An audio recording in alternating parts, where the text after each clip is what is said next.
Yes. Do you speak English? Yes, you speak English. Yes, I do. Okay. Oh, accent. I heard some English accent, my friend. You live in England. I am an English teacher. Oh, Yeah. but yes, you can be English teacher, but your accent is as English. Oh, thank you so much. So how did you learn? You went to England probably. So I had lots of friends from England, and they taught me the English pronunciation. Almanca gibi konuşuyor İngilizce. Abi Almanca gibi değil, adam harbi İngiliz gibi konuşuyor. British Oğlum sen accent. İngiltere'ye gittin mi? İngiltere'de yaşadın mı?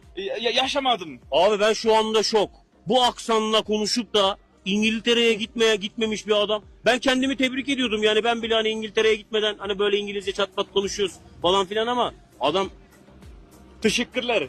You made me shock my friend because Oh. you are speaking really as a English. Your accent is so very good. No, mate. my accent is like stairs, understand? It's gorgeous, awesome.